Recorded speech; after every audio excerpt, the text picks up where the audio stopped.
Matomina. À là-bas. Est-ce que Matomina est assistée? La partie civile.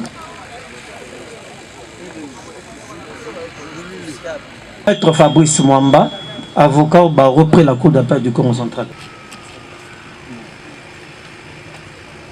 On vient de constater que c'est un avocat qui est partie civile de la personne que nous assistons. Et au vu de ça, nous devons avoir l'autorisation du bâtonnier pour assurer la défense de ces prévenus. C'est pour ça que nous sommes sur le tribunal, un décalage, l'état pour nous de... Le ça pour nous d'avoir l'autorisation et d'assurer valablement la défense du prévenu. Ça réjouit le ministère public de savoir que les avocats aussi sont agressés par ce phénomène que nous appelons Koulouna. Et c'est là, Madame le Président, c'est M. Bongo Koya Didier qui est victime du prévenu Matomina Mouyana. Bienvenue. En le dépouillant à l'aide de machette, 330 $ qu'il avait sur lui, un téléphone Itel et 12 000 francs. Et c'est là, Madame la Présidente, c'était en date du 18 décembre 2025 au quartier Ngafani dans la commune de Selembao, nous avons dit.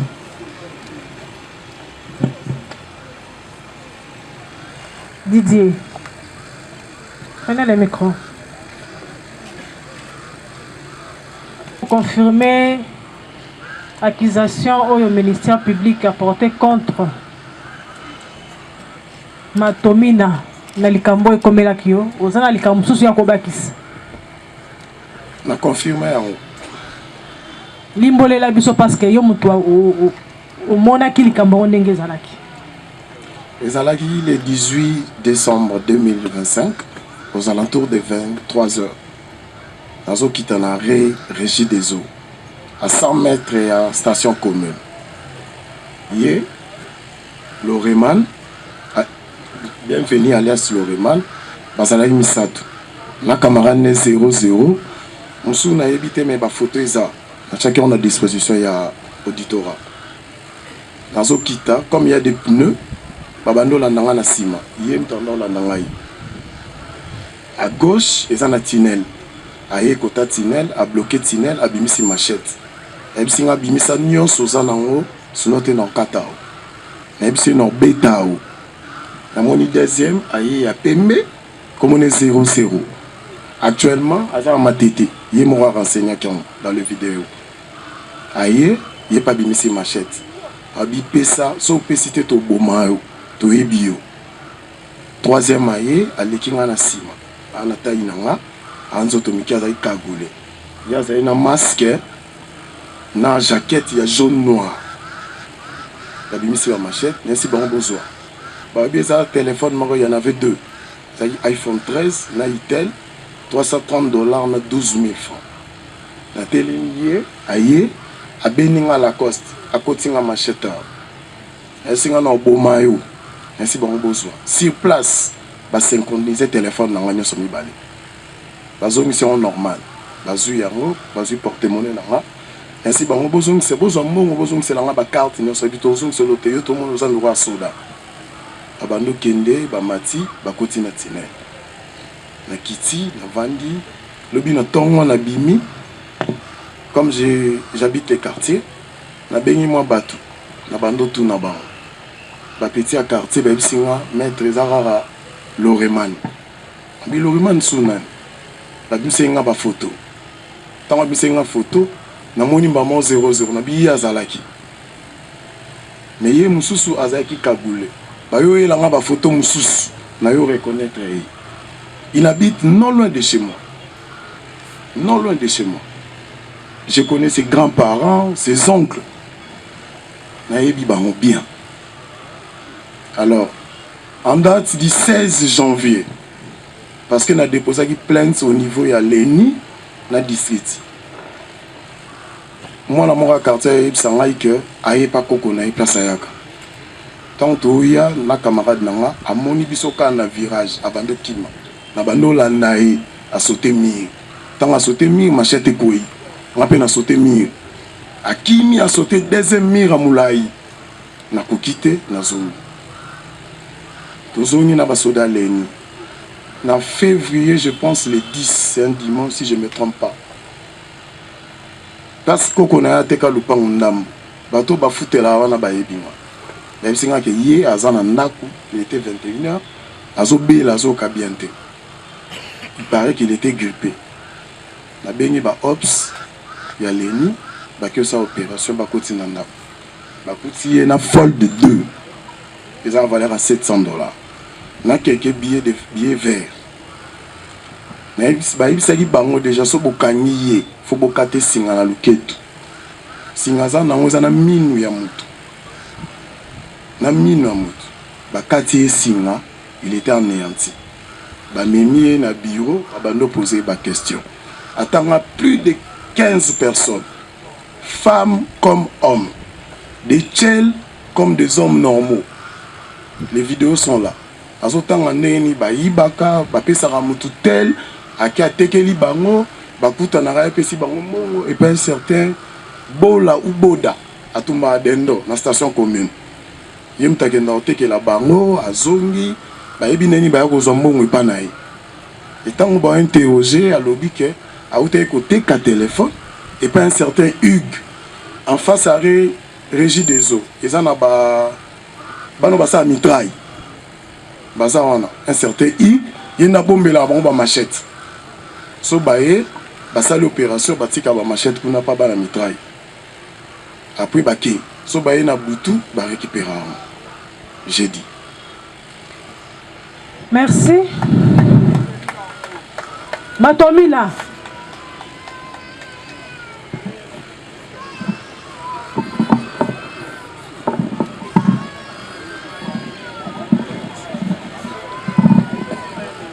Présent maman. Fandi wapi? La quartier nga fan. Oyebi mutafundi yo? Nayebi très bien. Oyebi wapi? La quartier kaka. Seke ndenge alobi ke ayebi yo. Akosite? Akosite ayebi. Mais yo lobi ke nyonso alobi za lokuta. Nayebi ayebi nga. Yo lobi nyonso alobi za lokuta. Nyonso alobi. Siko komi ko rejoindre ke boyebani. C'est que makambo alobi za solo? Te, za solo te. Yo bakangi yo pona ni.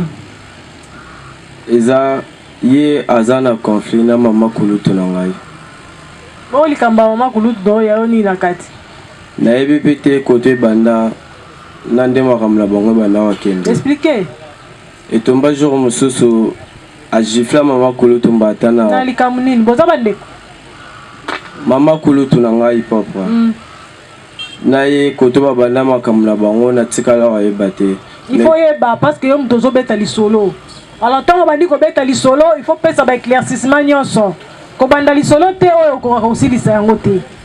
Olandi lisolo oyo zo linga ko banda ko beta wana toke na ona bozindo. Alors faut ta na belema ya koloba. Soko bandio na ebite alors faut ko tika to évoluer. Au district tribunalite. Obandi abeta mama leki na yo agifla e pona nini oyebi likambute alors faut ko tika dibusu alo lingu ko mema biso. Pour awa aza clair alors banda ko liko depuis 2025 bosala makam na bino okima okenda nde ba eko kango awa na février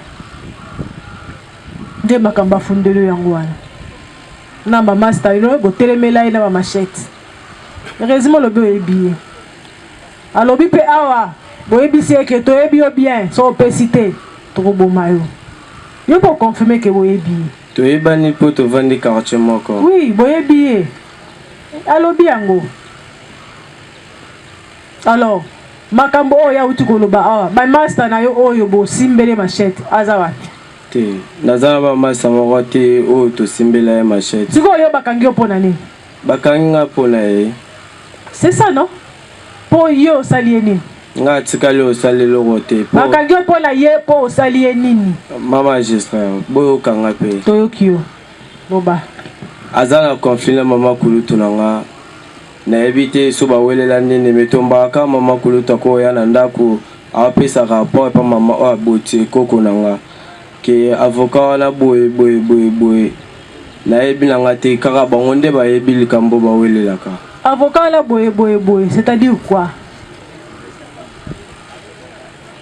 Akoya kete na kwazena avocat na ba débat ile kiboye. Nini kasi nde débat na tongi toyeba.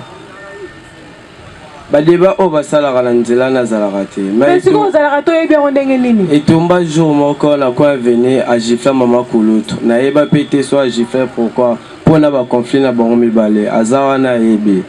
Mama kulutu alongwe depuis kota gifler la ke tina ndako ya kolela na ma miso. Koko na nga tuni nini? Abandi ko expliquer que tala avocat d'idée to ayoko kutanga la vande na quoi. Il s'est fait que giflaye, oui. Il s'est fait que giflaye. Mais attends, makamba ko gifle mama leki na yote, mama kulutu na yote. Mokonzi. Amona yona machette, boboto la ba téléphone na ye, boboto la mbongo. Ndali kabuyo telemeli yango wana. Te. Mokonzi wana nyonso na yebi yango te. Na libota na bino boza combien? Na libota na ngai. Mama o abotinga. Libota na yote ya bino.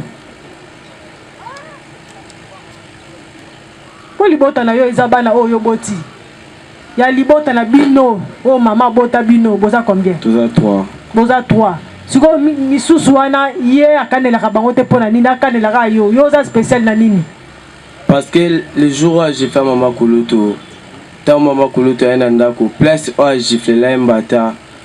Vika za mama zana bana opa boche sala nga pe bente. Kotela ke mama uti musika ye na ma miso zolela. Nga pe na kinaka ka le même place où beta ka mbata. Na tika ba maloba ke muto j'ai fait mama kulutu na nga ye ba kaza pe na bana. Oh ya bota. Ya wana yo kanela kiye. Te. Na ba master na yo bolingeli ebu. Te. Bo telemele na ba machette po abeta mama kulutu na c'est ça. Te. Ye aloba ki aza parent azana bana na ye. On zo bana gentillesse bondenge ni. Mama na yebi na ngai loko moko te na nyonso. Mais on dit ko loba clair, sika ba beta ki mama kulutu na yo ke kuno tiki maloba. Mais mama maloba lo tika ke zaki ya gentillité. Ezaki pe ko kanela ti yeba ko mona. Ah beti mama leke ba ke mama leki paza na bana yeba ko mona biloko na ye. Nde poste ngani na ba master na yo. Boke bokale nzela. te na sanga na mama sananga te. Merci. Ministère public. Vous avez à réagir. Merci Madame le Président de nous avoir accordé la parole. Le prévenu l'a bien dit ici devant vous. Ngaïpé. Ce jour-là, il s'est convenu avec ses amis 00 et autres pour faire du mal. Parti civil qui est devant vous, Monsieur Didier. Et il a fait. Et il a même fui. Parce qu'ils sont voisins. Il a fui les quartiers. On était en train de les rechercher depuis le mois de décembre 2025. Et c'est au mois de février que la police a eu à mettre la main sur lui. S'il ne s'est reproché de rien, pourquoi est-ce qu'il a fui? Prévenir Matomina. Okimaki quartier Ponani. Po yo zaki ko se reprocher na elo côté. Au contraire, ye kutumtabeta ki mama kulutu na bino, abeti na mama leki na bino. Siko ya kimi quartier te. Yo okimi quartier pona nini? Ngabe na kima quartier te. Ozalaki wapi? Kara kotona vanda ka pa ba koko na ngai. Ndenge nini kasi ba yebisaki ye ke non ye oyo azongi côté sika vanda ka pa ba koko na ye. Na yebi na ngai nyonso na te pona tikala kima quartier te. Na tikala ki ne peut pas y moroter na vivre car les mêmes personnes à vivre. 00 ndenai. Na yebi na ngai te. Nous n'avons plus de questions, madame.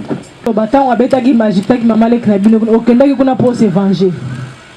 Na kena se venger te. Okenda osali. Na kena pona mona muto abeti mama kulutu na nga. Siko salele muto abeti mama kulutu no okenda opesa ba bisou. Te. Siko. OK salele. Ça pourrait pas sentir que yo pozali. Que mama kulutu pe azape na bana mibali. C'est ça non? On a bien on a pas PV no awa. Na kendaki kuna pona se venger. Moi, vengeance, c'est où tu n'as pas le banayo. Ok, merci. Oui, la partie civile. Madame le Président, on a compris que le prévenu, il cherche de nier tous les faits, de dire devant votre auguste tribunal. Mais nous avons des questions à faire poser aux parties prévenues. Faites-le. Notre première question est celle de savoir, le prévenu, est-ce que tu connais 00? Madame le Président, nous avons des vidéos que le prévenu est en train de citer les noms de ses amis, des 00, ainsi de suite. Si on peut brandir devant votre auguste tribunal. Mettez-le à la disposition du tribunal, maître. Merci, Monsieur le Président. Madame. Madame le Président, excusez-moi.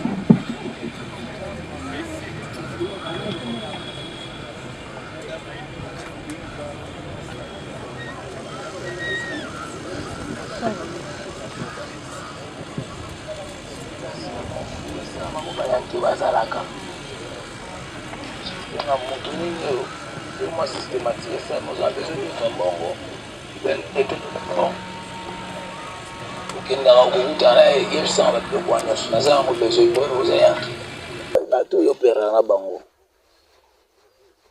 bazalaka wapi na basi nini oyo bino bovandaka place oyo mwa mouvement esalamaka bayanki bazalaka explike nga mutu nini oyo soki mwa systématique esalami oza na besoin defa mbongo ubeni oketekele bo okendaka okokutana yebisanga babiloko wana nyonso naza yango besoin po oza yanki wana oza yanki oyebeka mpe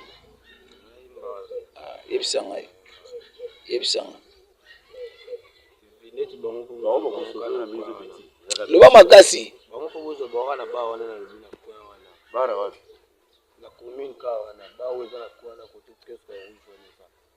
na commune place ya Beaufort bara Beaufort avini écoute place tala nini na ebi déjà place kota batige nakanga picture kabino nakanga nakabino wana dani nakanga ye nakanga pe na picture kabino parce place vraiment ya moto ale sabi la kabino wana kutoba tika batige wana ba wana obati wana apa wana bara ntaba na ba wana apa wana ba wana skozi bato basomba bablo ba chombo ba wana ba Ok. Bamasta na yo sika yo kendara. Ozwa biloko, kotika biloko. Meta uti oloba ya boye. Kote batikaka batige. Yo moko pozo confirmer na ba vidéo na yo. Tant bazo tu na yo wapi nde sika yo kendara ko se réfugier. Soki ozwi biloko. Soki olingi koteka biloko. Obi bayaka wana sika batikaka batige. Expliquez notre tribunal pour tout de suite yo moko yo. Na ebite so na vidéo na boyoki komba 0 bianga na zolo balikamba 00. Te likamni yo zolo bana vidéo. Tango za ko indiquer bayaka wana na batige wana banani. Wana bazotuna ngai place na vandaka. Te batuni place vandaka te. Batuni nga place na vandaka nde na expliquer bango ke te na journée na lecture na nga journée na baba. Baka mozo loba yango tende ba loba na te. Maître, il y a les observations.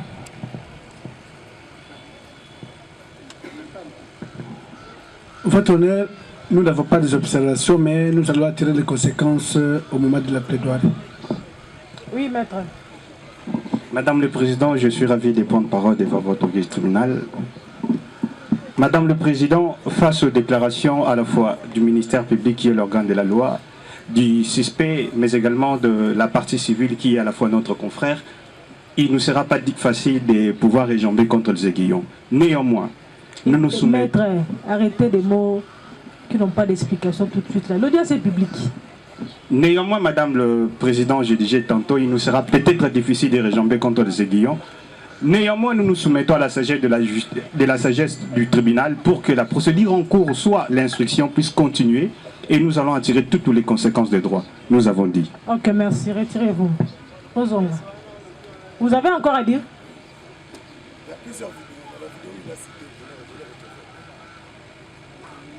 La vidéo où il cite 0-0. Il a cité 0-0. Mais donnez-les, c'est ce que le tribunal a demandé. Parce qu'il est en train de tout nier. Il faut le confronter. Le maman casse. On tourne ni au bêta biloko. Oh, t'es que la téléphone. Tu peux te faire pour ça quoi? Le quoi? La commune on a ceux qui te n'ont pas massivement. Qu'est-ce que vous jugez à la carana? Je vais te faire pour ça quoi? On va bien que 22-22. Même na libaya na ibu mwana bakoma 22. Ah, 22 nde yende mtasombaka biloko wana. À part 22 mosusu nani pour epesa précision na justice sa musala na. À part 22 na sita mabende. Sita mabende. Nani? Na sita mabende na tikela mutuma wa telefone na bige. Ah, bige. Azana. Azana responsable de Azana mwana mabende. Ah, na sita mabende wana. Azana gérant. Azana gérant place. A place mabende. Comment on est musuna? Comment on est bige? Côté ni, côté ba manix. Mabende wa. Mabende na sita mabende za liboso comme régie des eaux. Ouais, liboso. So tu commune zo station zo. Sita mabende wana za. Ouais, liboso. Ouais, Sarah. Ah, ouais, Sarah. So shit ni azende. Shit ni azende.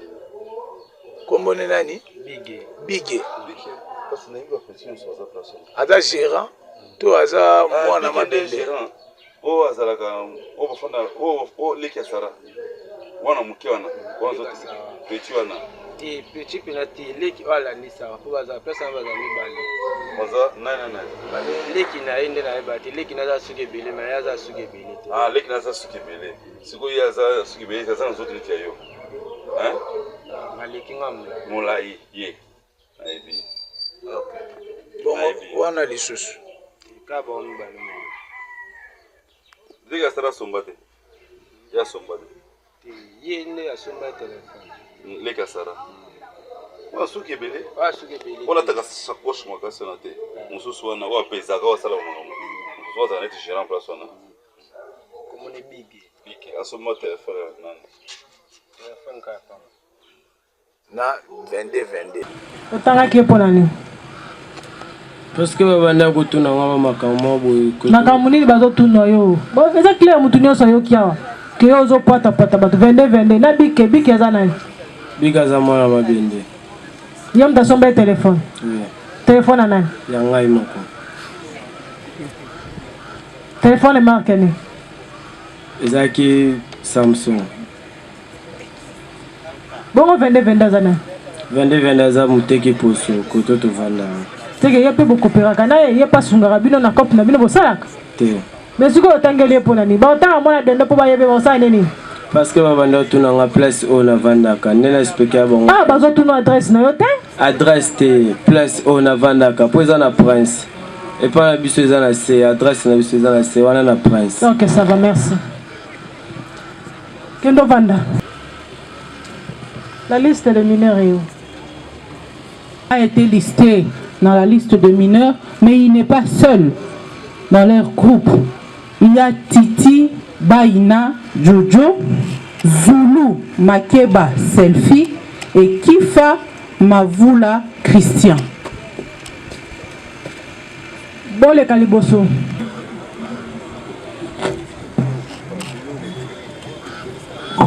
Excusez-moi, votre honneur, à part que le nom prête à conviction, il y a aussi Titi Baina qui est listé comme mineur. Je ne sais pas si c'est la même personne ou bien il y a une confusion. Ministère, puis vous avez parlé de quel nom, s'il vous plaît? J'ai bien dit, ils sont au nombre de 4. Il y a Masamuna, Tingu, Mani, il y a Titi, Baina, Jojo, il y a Zulu, Makeba, Selfie, il y a Kifa, Mavula, Zulu. Zala Kimiako?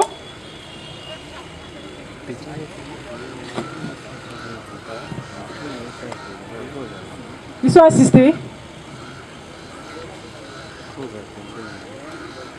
Zulu est assisté. Zulu Makeba est assisté par son conseil, maître Stéphane Bébélé, avocat au barreau de Kinshasa Matete. Compte de qui Fala?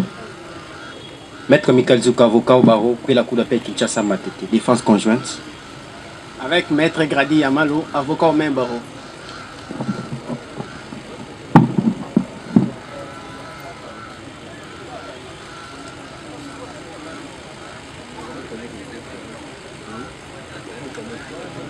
Qui est assisté? Il est assisté, mais Madame le Président.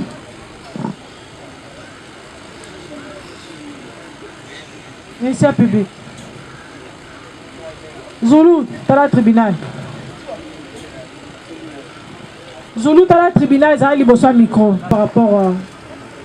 Maman, on a mais na minute o na pour ça faire la photo na ngana ki nda. OK, ça va. OK, ça va, c'est là pour faire la photo na on va dans maman, au comment les licences ko temps.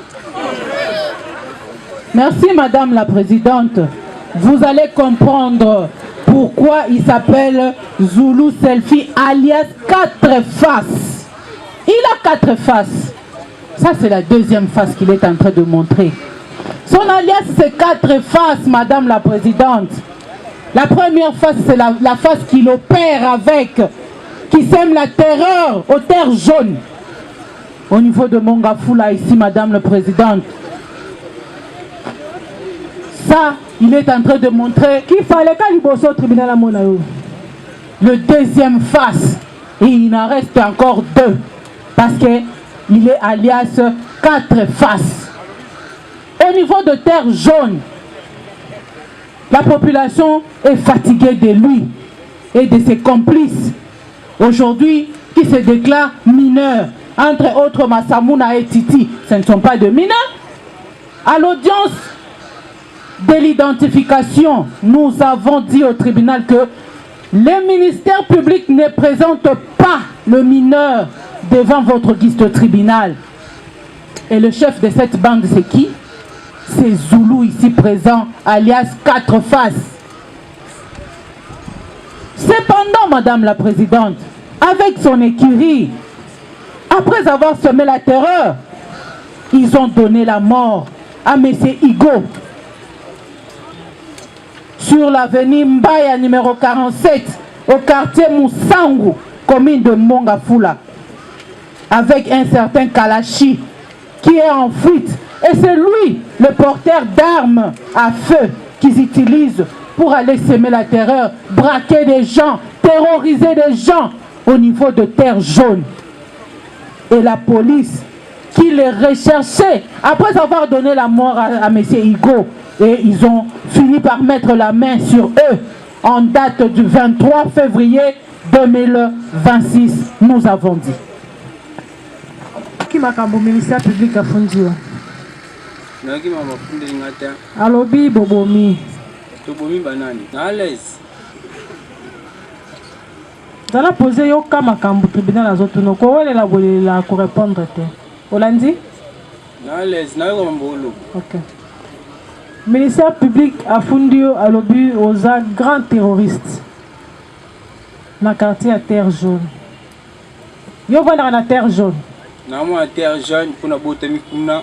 Famille nangeza kuna egizelo beza kuna tofanda kuna makamnya stolika kuna ala okumba moto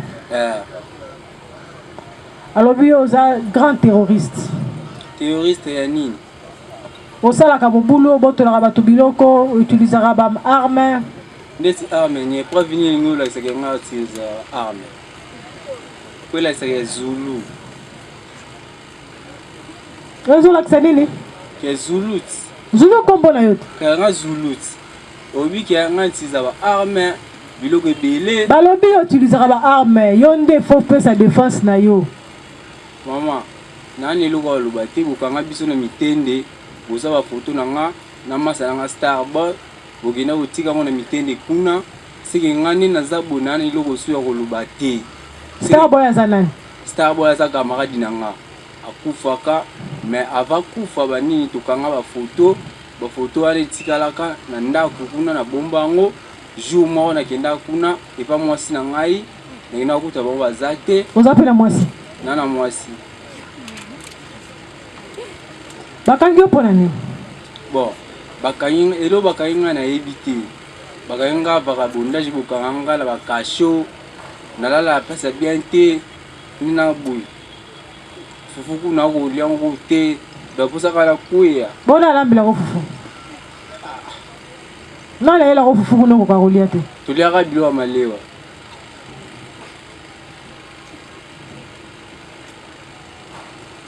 Kifa dans micro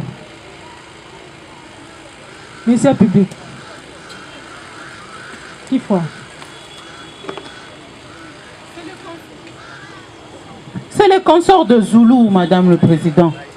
C'est le consort que j'ai dit avec Titi Baïna et Massamouna qui se sont présentés devant votre auguste tribunal comme de mineurs, qui ne sont pas de mineurs, tous sont de consorts et qui ont donné la mort à M. Igo. Et la personne qui détient l'arme, il s'appelle Kalashi, en fuite, nous avons dit. Qui fait Zoulou? Mais balobi bino ne bobomi Igo. Igo ngo nga bene bina ngai. Nga vana na matina matadi bala na kimaya.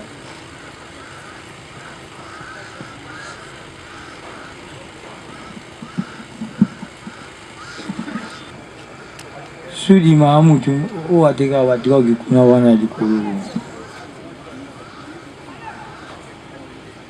Azawabe.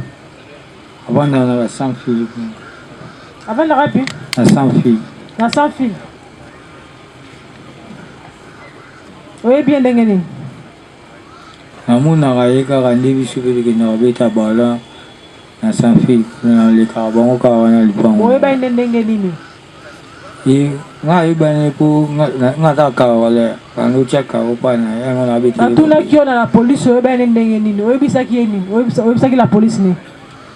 Ba kiki azaka ba 100 filles kuna namuna ya 100 filles. Olobi ki ateke la bino drogue. Tenga milango te. Yom tolobit. Nga siku na milango te. Olobi ko melate ba bi ko teke la bino drogue. Ateke la ngati. Yom tolobi awa. Yom to pesiko. Asinga la ebi. Asinga la ebi sudima. Ngana ebi ka ndeza la na 100 filles kolu kuna. Ateke la bino drogue. Nde o yo lobi. Ateka kandi me ateke la ngati ateke la bisote me ateka kandi bilo ne ba drogue. Siko bafundi bino a balobi bobomi Igo. Nde bakamba fundi bino a. Igo ana nga ebitinga bakanga na makamuna ngana okuta bango na batiti kuna na miteni. Bakanga kyo pona nini kasi? Nga bakanga ngai balobaki ngana akata bakulie uta bakongo. Osali ni? Akata kulie uta bakongo. Na PV na ngape sotel ba opejina kumilanga bon. Ozo kata kolie. Koli. Ozo uta bakongo. Koli ni? Ninga bafufu na ndulu na basemu. Nde bakangela yango wana. Ozo kata bakoli. Bakoli esali ni? Na ningi su yakangela nga biwo nga de badiza match. Yepa nini? Adi badiza match. Ko bakangela nga yango wana. Adiza match? Nde ni? Ta indiga opejinda komi akangela nga asambisi nga bon. Par rapport à Kifa, il n'est rien renseigné. Il est complice de Monsieur Zoulou. Je ne sais pas. Est-ce que vous pouvez éclaircir les tribunaux quant à votre accusation? Parce que son PV est là. La première question qu'on lui pose, reconnaissez-vous les mobiles de votre présence? Il dit oui, pour avoir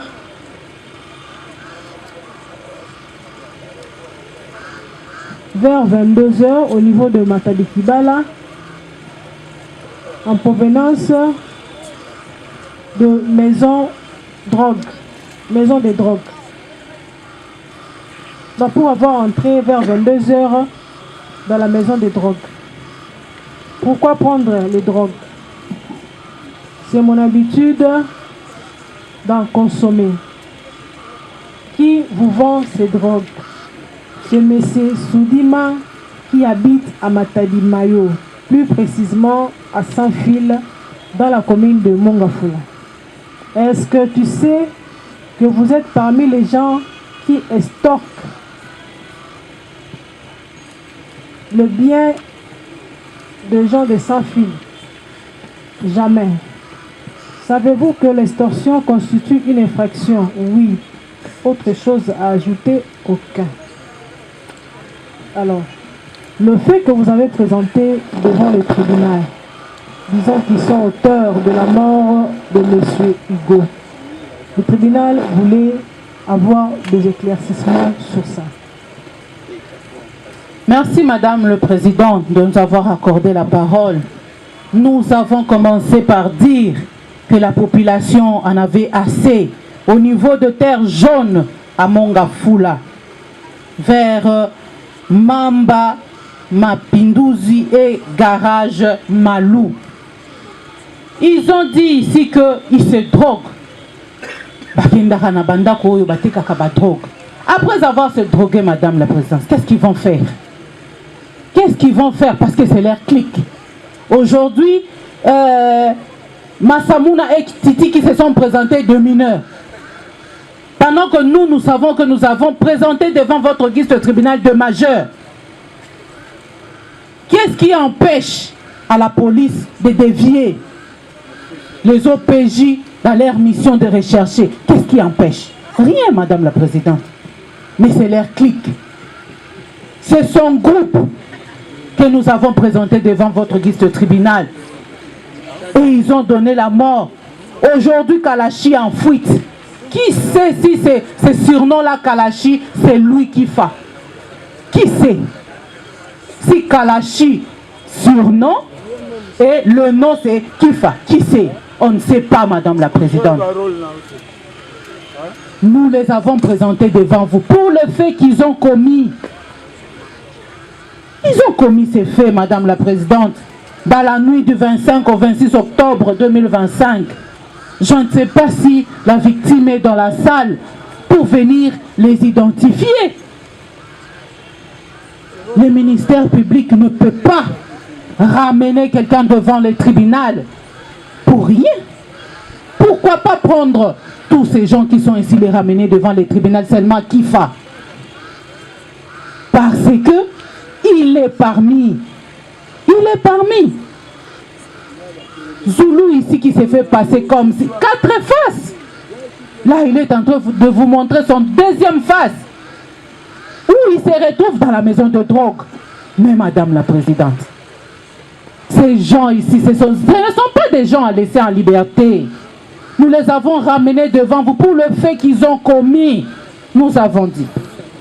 Merci. Le tribunal pense qu'il va revenir sur cette cause quand Sœur Massamouna Tingo, déclaré mineur, et Titi, lorsqu'ils seront là, le tribunal va encore rappeler les deux prévenus pour instruction. Sont d'une extrême gravité. Il plaira à votre auguste tribunal de faire comparaître ou la famille de la victime Hugo, non autrement identifiée, résidant sur avenue Mbaya numéro 47, quartier Moussangu de la commune de Mongafula, ainsi que l'a attesté le ministère public. Et aussi, nous faire produire ou brandir la preuve du décès, notamment le certificat médical qui atteste le décès, ou alors le permis d'inhumation, qu'on nous dise où c'est Hugo a été enterré. Et avec ce devoir, l'enterrement de votre auguste tribunal sera éclairé et nous serons en mesure d'assumer la défense de nos clients, nous avons dit. Merci. Oui, ministère public. Pardon? Utilisez le micro, ministère public. Merci Madame la Présidente. Je voulais faire appeler à la barre le prévenu à Fondiko et... Ok. Pour cette cause, nous allons nous allons rappeler encore les prévenus. Lorsque Massamouna sera de retour et Titi, parce que devant l'OPJ, ils avaient déclaré qu'ils étaient des majeurs. Sauf que le ministère public, dans ses réactions, il n'avait pas produit les PV devant l'OPJ, sinon on allait soumettre ces PV au débat pour que les deux prévenus qui sont allés devant le médecin puissent comparaître aujourd'hui. Nous attendons les retours.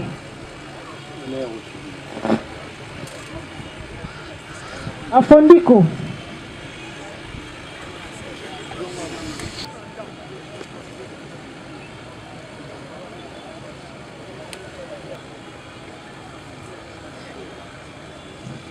Il est là.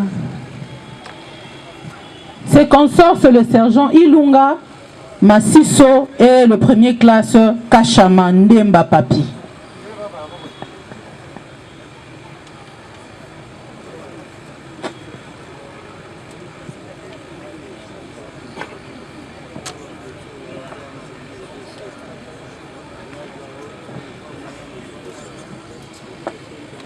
Nous avons déjà appelé cette cause.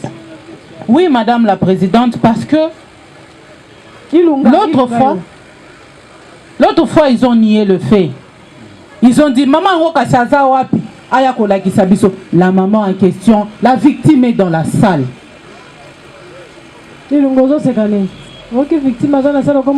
Vous voyez, Madame la Présidente, la réaction, parce que la victime va les reconnaître. La victime est dans la salle. Elle est où?